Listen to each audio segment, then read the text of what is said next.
The radio went dead at 6:12. Not static, not interference. Dead the way a phone goes dead when the person on the other end has already made up their mind and there is nothing left to say. The Marines in the convoy felt it before they understood it. The lead driver, a 22-year-old from Kentucky named Garrett, pressed himself lower behind the wheel without knowing why. Something in his body understood the street before his brain caught up. The alley to the left was too quiet. The rooftop ahead was too empty. Ramadi in the morning was never empty. The city breathed even when it pretended to sleep, and right now it was holding its breath. Garrett had been in Iraq for 4 months. He had learned to read silence the way farmers read clouds. This silence said something was coming. 3 vehicles behind him, a Navy SEAL named Chris Kyle lay flat on a rooftop with his eye pressed to a scope and his body completely still. He had been in that position since 4 in the morning. 2 hours and 12 minutes of not moving, not stretching, not making a sound. The city had woken up around him like a river rising around a stone. He had watched the call to prayer echo across the rooftops. He had watched a dog pick its way through rubble in the street below. He had watched 2 men open a market stall and arrange tomatoes in a row, and he had watched one of them glance up at the building across the street twice in 90 seconds, which was once too many. He filed that away. He kept watching. Chris Kyle was from Odessa, Texas.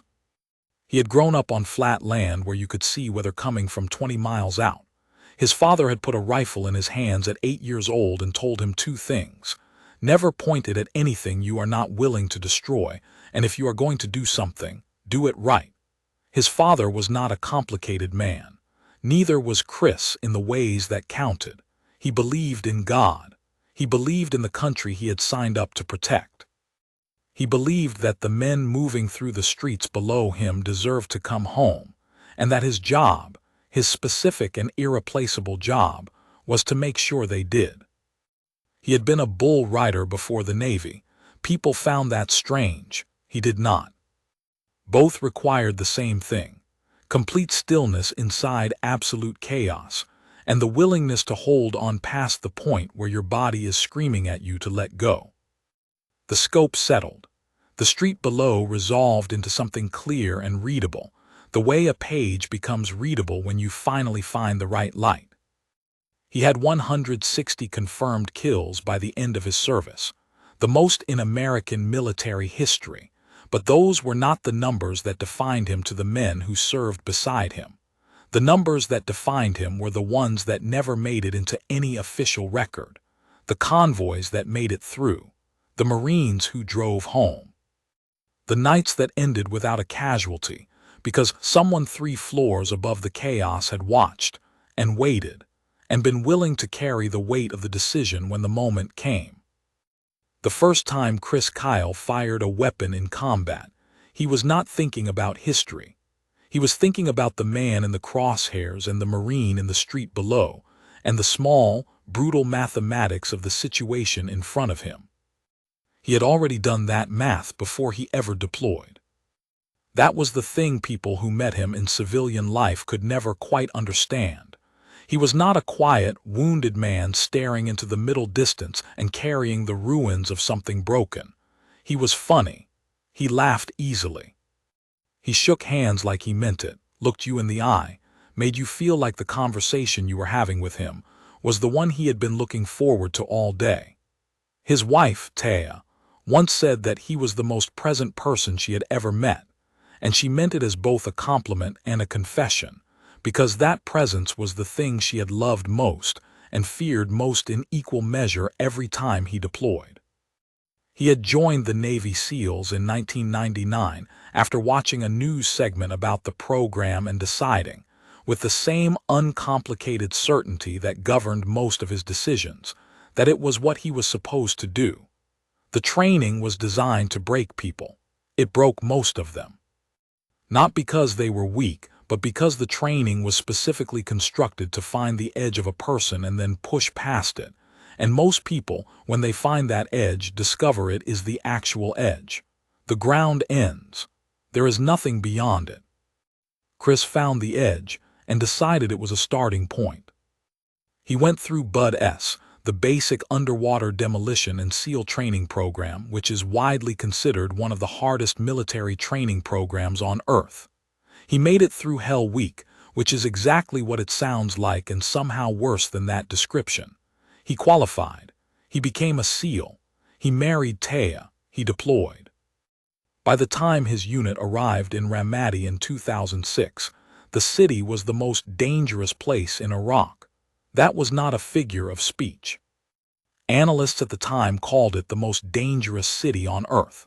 The insurgency there was organized and committed, and had spent months learning the patterns of American movement, the rhythms of American strategy, the specific vulnerabilities of American vehicles on specific streets at specific times of day. The men fighting there were not confused or desperate. They were experienced. They had seen what American firepower could do, and they had adapted around it the way water adapts around a wall, finding the cracks, learning the soft places, being patient in a way that patience is almost never described, which is as a weapon. Against that, the United States sent, among other assets, one sniper from Odessa, Texas, who had grown up reading flat land and weather and the body language of animals, and who now lay on a rooftop in 110-degree heat and read a city the same way. The Marines called him Legend before they ever met him. The word passed through units the way certain words do in places where people are operating at the edge of what is survivable, quietly, seriously, without the shape of a compliment, because compliments belong to normal life and this was not normal life. It was more like a fact being passed along. There is a man on the roof. One shot. He will not miss. When the radio goes dead and the street goes wrong, he is already there. Garrett did not know any of this when he pressed himself lower behind the wheel on that particular morning in 2006. He only knew the silence, and the way his body had decided, without consulting him, that something in the street ahead required his full and immediate attention. He was right. On the rooftop, Chris shifted his weight by a fraction. The scope moved. He had been tracking a pattern for the last 11 minutes, and the pattern had just changed. A door had opened on the eastern side of the street that had not opened before. A figure had emerged. The figure moved in a way that was slightly wrong, the way an actor moves when they are thinking about what their body is doing instead of just doing it. He watched. The figure moved toward the street. Garrett's convoy was 90 seconds out. There is a version of this story that involves a long internal debate, a dramatic moment of conscience, a man wrestling with the terrible weight of an irreversible decision. That version is not dishonest exactly. The weight was real. The irreversibility was real. But the debate for Chris Kyle had already happened.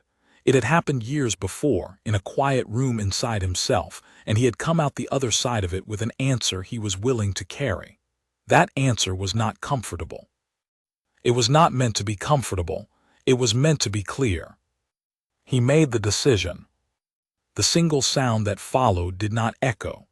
The rooftops absorbed it the way the city absorbed everything, without acknowledgement, without ceremony.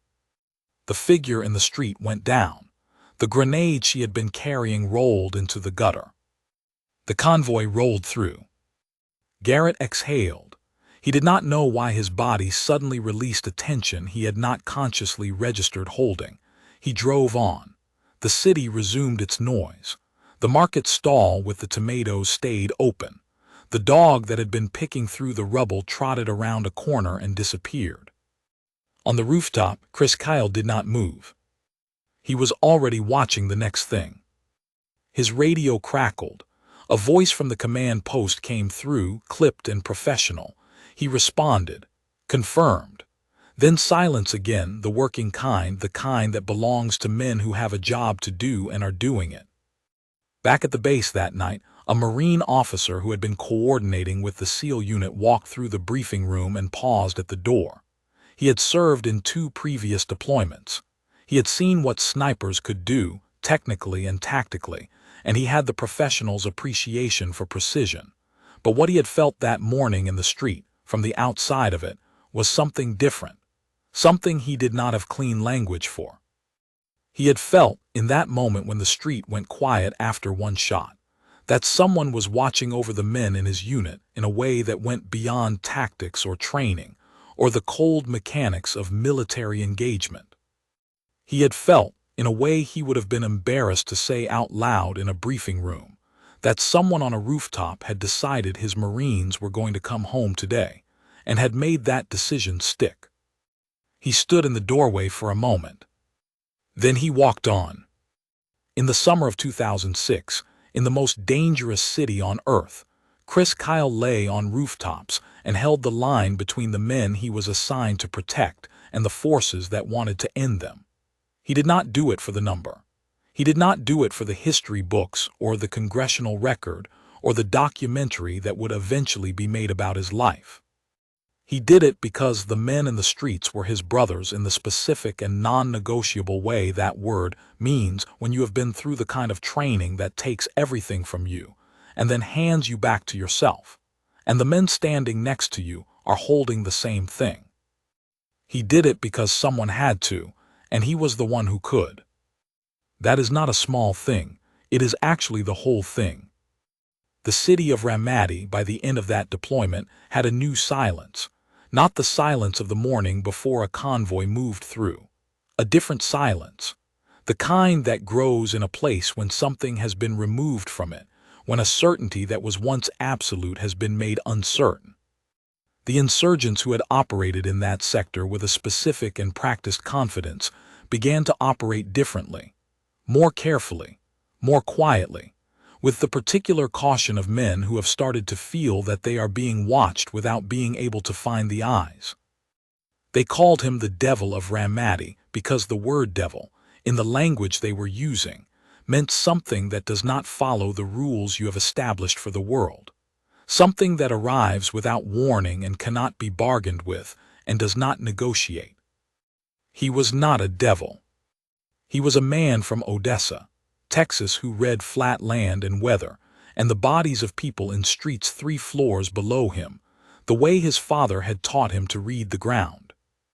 He was exactly as dangerous as that description implies. And in the convoys that rolled through Ramadi in 2006, there were young men from Kentucky and Ohio and Georgia and California who drove through streets they had been afraid of and came out the other side and never knew, most of them, why. Garrett drove back to base that morning and ate breakfast and wrote a letter home to his mother. He told her the day had gone fine. He told her not to worry. He was right, and he did not know why he was right, and that was exactly how Chris Kyle wanted it. The shot that stopped the convoy ambush was not the first time the insurgent leadership in Ramadi had felt the presence of a single shooter changing the shape of their operations. It was the third. And by the fourth time, which came 11 days later on a different street in the same sector, the pattern had become impossible to ignore. They started planning around him. That was when the unit's intelligence officer, a man named Patrick who had grown up in Connecticut and had the precise, careful mind of someone who had spent his childhood taking apart complicated things to see how they worked, first started compiling what he internally called the silence file. Not an official document, a personal one. A collection of incident reports, patrol logs, and after-action notes that all shared one specific feature. A firefight, a developing ambush, a moment of maximum danger for American personnel, followed by a single shot, followed by silence, followed by the situation resolving. Patrick had been in military intelligence for 9 years. He had a very clear understanding of probability and pattern. He knew the difference between coincidence and signal. What he was looking at in his silence file was not coincidence. He requested a briefing from the SEAL unit liaison. The liaison, a compact, quiet man named Owen who had the habit of answering questions with slightly fewer words than the questions expected, confirmed what Patrick already knew. Yes, there was a specific asset on Overwatch during each of those incidents. Yes, the single-shot resolution was consistent. Yes, the asset was aware of the pattern and regarded it as the job. Patrick asked how someone developed that level of accuracy under those conditions. Owen thought about it for a moment.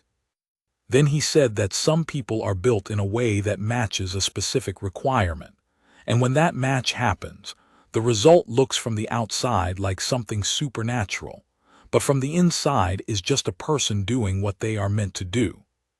Patrick wrote that down. It was the most useful answer he had gotten in months.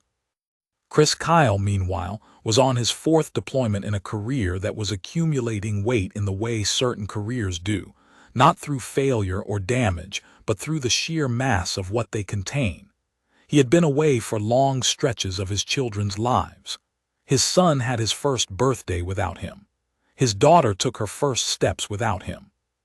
Taya had managed the house, the children, the fear, the long silences between calls, and the even longer silences within calls when he was present but clearly far away, with a strength that he recognized and relied on and felt guilty about relying on, often at the same time.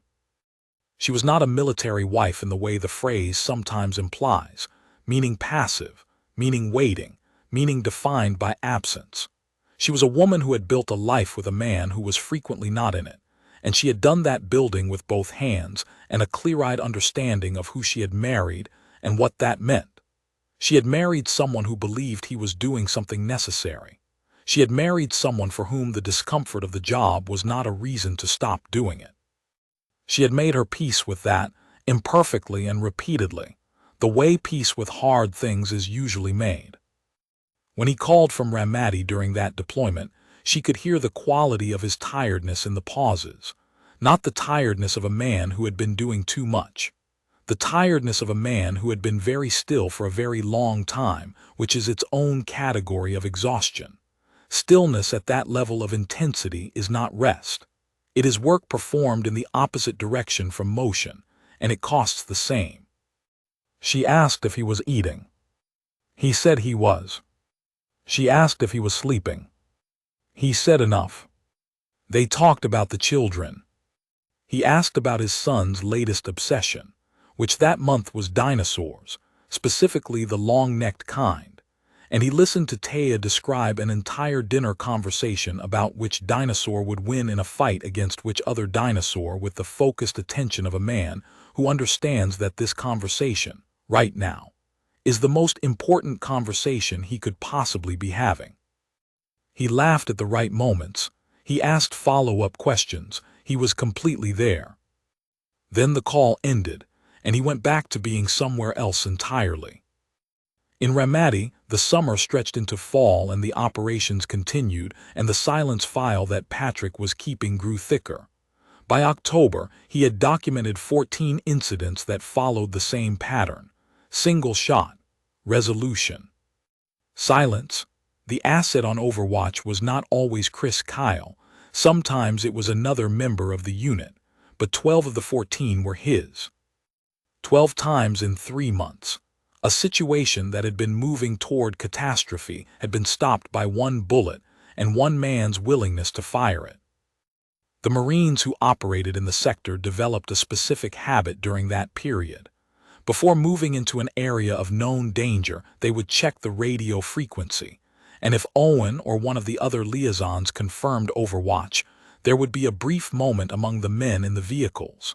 Not celebration, not even relief exactly, more like the settling of something. A collective exhale that happened before the danger rather than after it, because they knew that somewhere above them, someone was already watching the thing that was going to try to hurt them, and had already decided it was not going to succeed.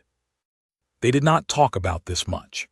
In the way of men in combat, the things that matter most are often the things spoken about least, because language feels insufficient, and also because putting words to something real sometimes makes it smaller than it is.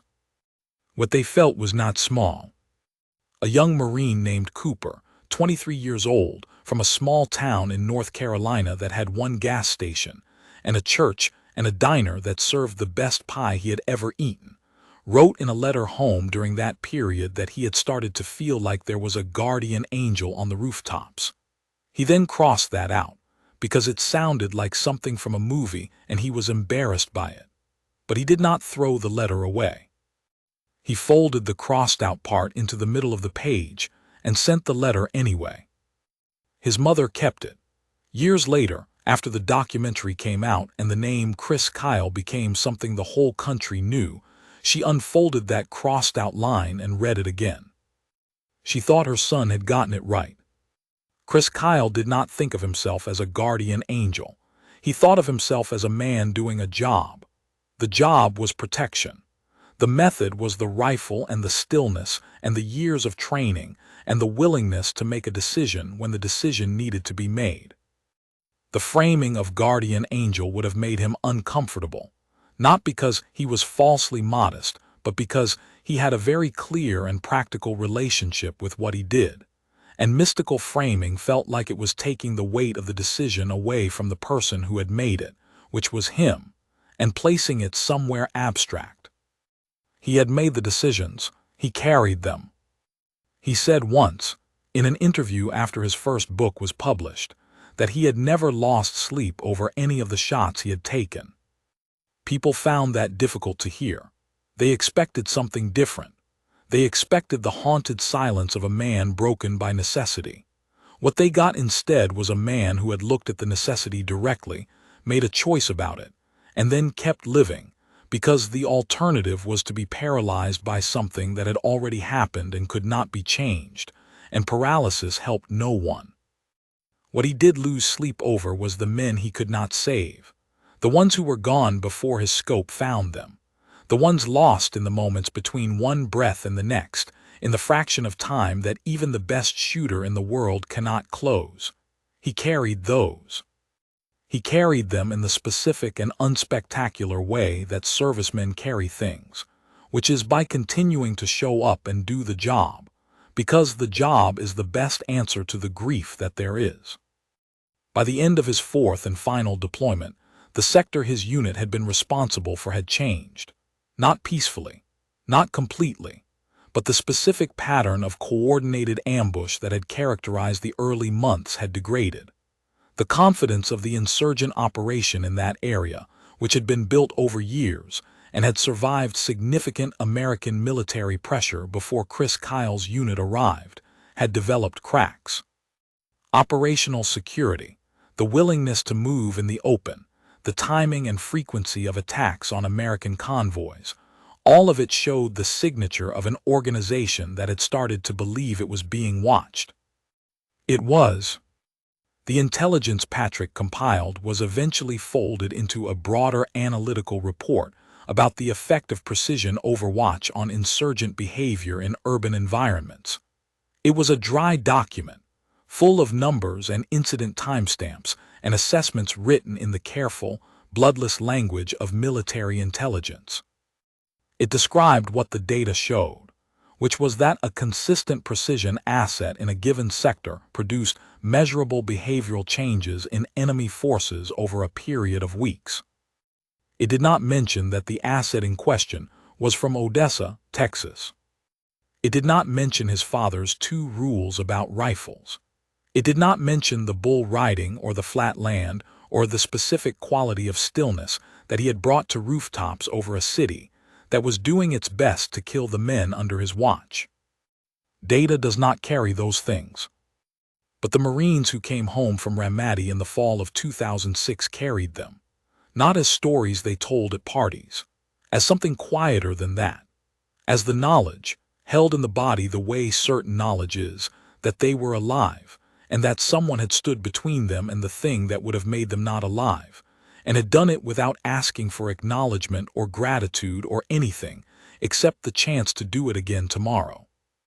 Garrett, who had pressed himself lower behind the wheel on that morning in September, because the silence was wrong and his body knew it before he did, drove back into civilian life 18 months later. He went home to Kentucky. He worked on his family's farm. He married a woman named Claire who had grown up 2 counties over and had the kind of laugh that reorganized a room. He did not talk about Ramadi much. Not because it had broken him, but because the language for it did not really exist in the places where he now lived, and he had learned to be at peace with that. But sometimes, when the morning was very quiet and the light was coming in at a certain angle, he would feel it again. That quality of held breath. That wait in the silence before something either happens or does not happen.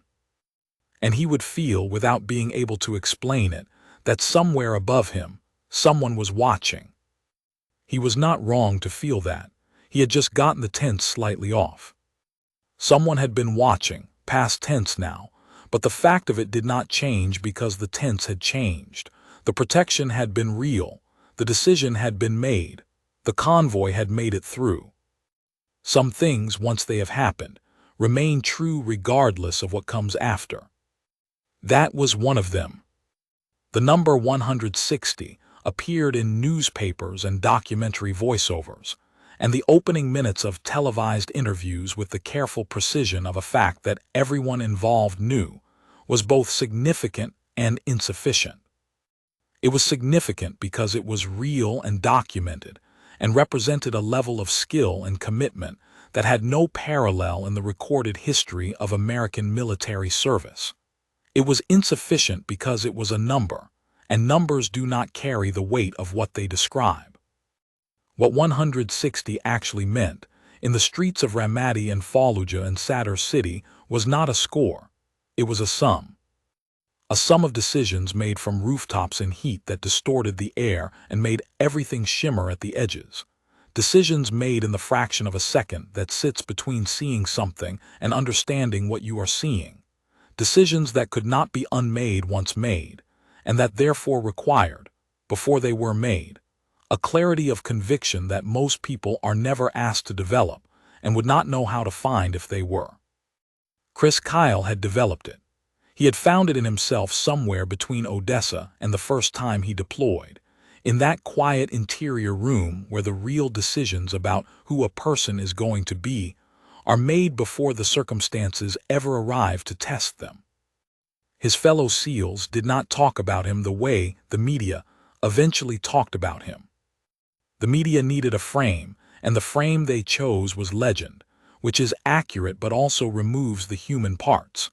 The SEALs talked about him the way you talk about someone you have worked beside when the work is the kind that shows you exactly what a person is made of. They talked about his patience, his consistency, the specific quality of his attention, which was total and practical and never performed.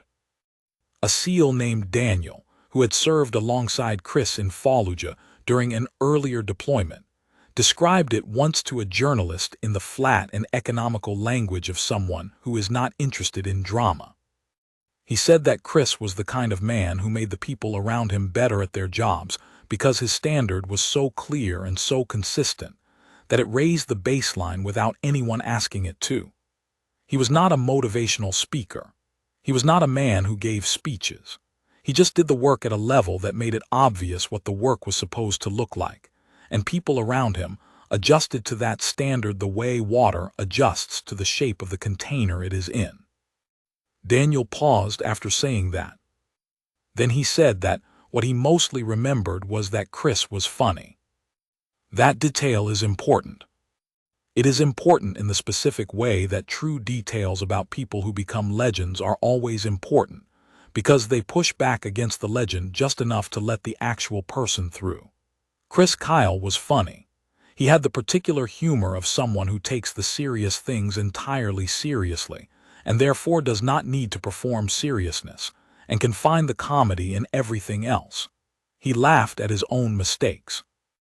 He laughed at situations that required a particular kind of gallows sensibility to find funny, which is the kind of humor that belongs to people who have looked at certain things directly and come out the other side with the knowledge that laughter is one of the better tools for continuing to function.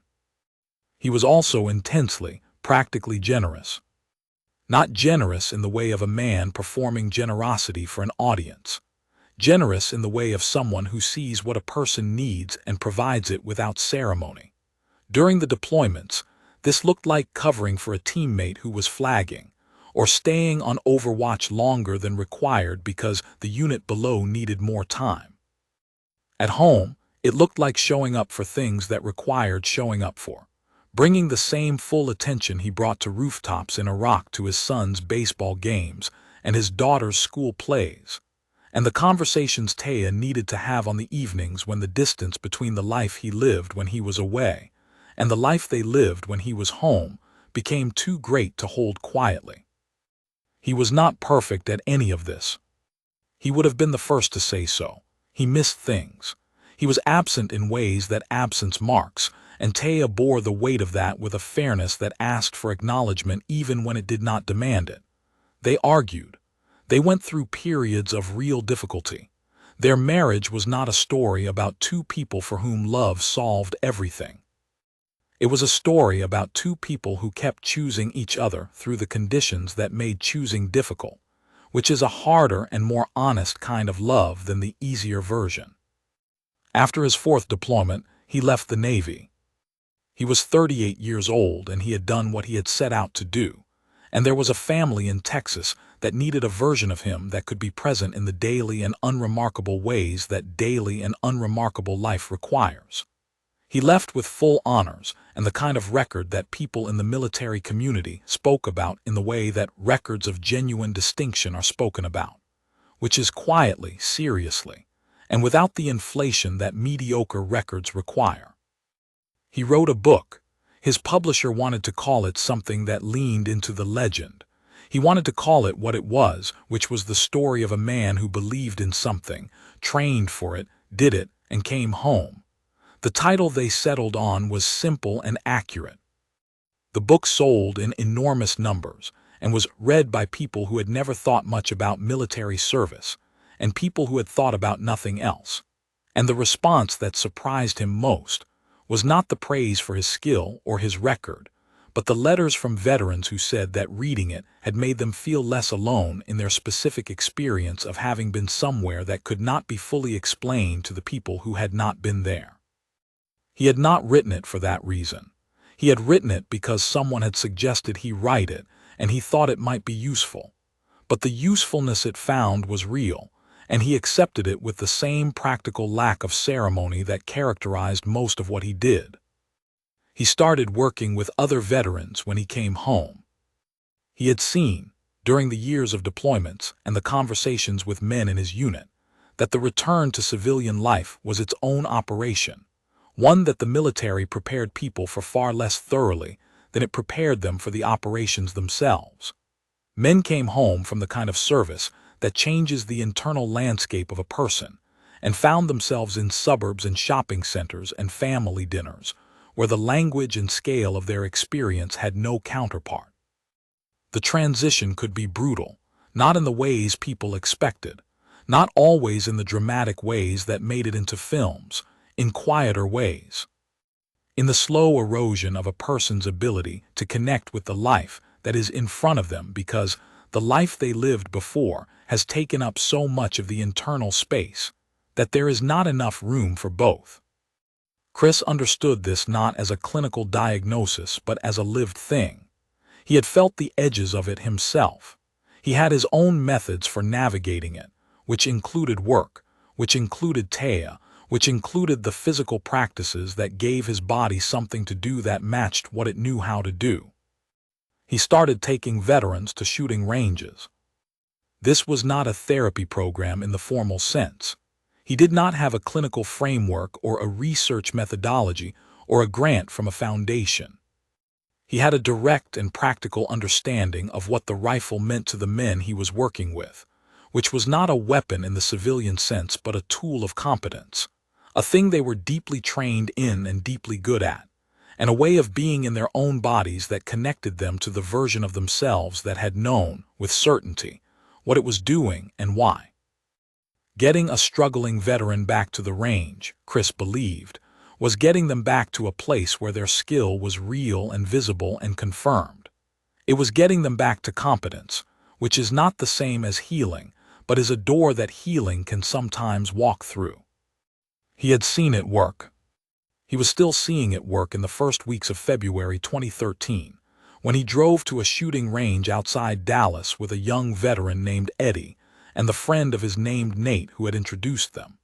And the day started the way those days started, with the smell of cordite and open Texas sky, and the simple, clarifying pleasure of doing something your hands know how to do. He was 38 years old. He was a husband and a father and a veteran and a writer and a man who had spent the last year building something new out of the skills and convictions that had defined the old thing. He was, by every available measure, in the middle of a life that had not finished with him. He did not know that. Nobody ever does. The shooting range at Rough Creek Lodge was quiet that Saturday morning. The kind of quiet that belongs to open Texas land in February, when the sky is flat and gray, and the cold has the specific quality of cold that is not aggressive but simply present, settled over everything the way certainties settle. The grass along the fence line had gone the color of dry straw. A red-tailed hawk sat on a fence post at the edge of the property, and watched nothing in particular with the focused patience of a creature that has learned to wait without effort. Chris Kyle had that quality too. His wife had noticed it in the years after he came home, in the way he could sit on the back porch in the evening and simply be there, without the restless energy that characterized so many returned veterans, without the need to fill silence with noise or motion. He had spent so many thousands of hours being still in the service of something that stillness had become his default. He wore it like clothing, naturally, without display. He had brought Eddie to the range because a mutual contact had called and asked. Eddie was 25 years old, recently separated from the military, and was going through a period of significant difficulty. The specifics of what Eddie was experiencing, the depth and nature of the struggle, were things that would be examined at great length in courtrooms and psychiatric evaluations in the months and years that followed. On that morning, what Chris saw was a young veteran who needed something to do with his hands and his body and his energy, which was what Chris always saw when he looked at the men he was trying to help, because that was what his practical and generous nature looked for. His friend Nate was there too. Nate was the kind of man who showed up when showing up was what was needed. He and Chris had become close in the way that men who have been through significant things become close, not through the accumulation of casual time but through the specific and irreversible bond of shared experience and shared values. He was a good man in the uncomplicated sense of the phrase. He laughed easily. He was reliable. He would have done anything Chris asked. They drove out to the range in the early morning, the three of them in Chris's truck, the radio playing something low. The flat Texas land spreading out around them the way flat Texas land does, without drama or apology, just the long reach of a horizon that seems farther away the closer you get to it. The range session went normally in the beginning. What happened afterward is a matter of documented legal record, and is part of one of the most painful chapters in the story of what it means to bring damaged people into proximity with the tools of their damage, without the full understanding of the risk involved. Eddie shot Chris and Nate at close range. He then took Chris's truck and drove to his sister's house and told her what he had done. He was arrested within hours. The investigation that followed, the trial, the testimony of psychiatric experts, the long and complicated legal proceedings produced a formal record of what had happened and why. Eddie was convicted of murder. He is serving a life sentence. None of that addresses the actual loss. The actual loss was this. A man who had spent his career protecting other people died on a shooting range in Texas on a Saturday morning while trying to protect another person through a different and quieter method. The man who killed him was the person he was trying to help. There is no frame for that which makes it make sense. There is no narrative architecture that contains it without remainder. It simply happened, and the remainder it left is the size and shape of the life that was in it. Taya was at home when she found out. Her children were with her. The way she has described that moment in the years since is with the careful precision of someone who has learned to hold a devastatingly heavy thing with steady hands, not because the weight is less than it is, but because steadiness is the only available answer to weight of that magnitude. She held her children. She kept going.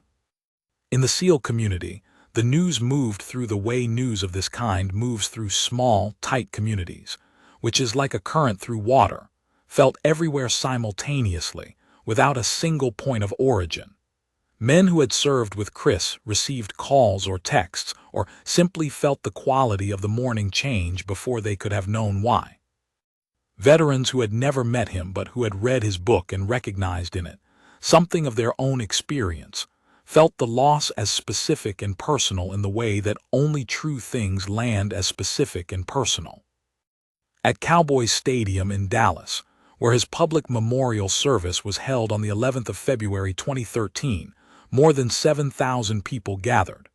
The stadium, which had hosted Super Bowls and championship games and the largest entertainments that American culture produces, held something different that day.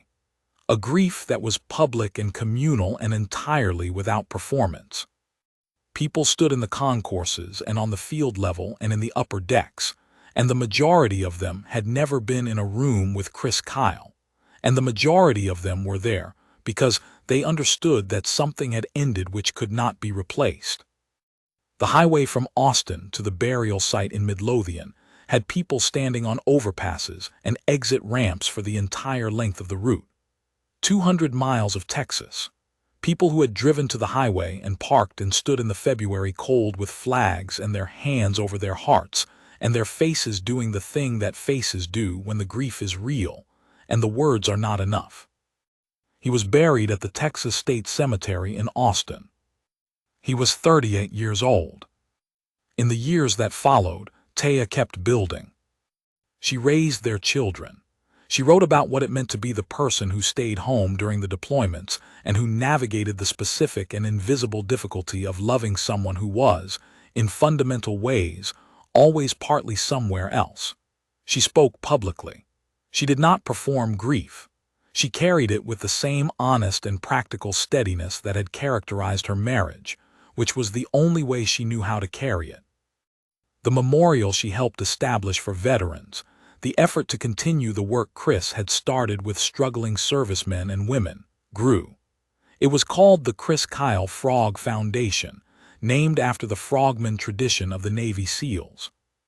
It did the kind of work that does not photograph well for fundraising materials, but that changes the lives of the specific people it reaches, which is the kind of work that mattered to Chris, and therefore mattered to the foundation that carried his name.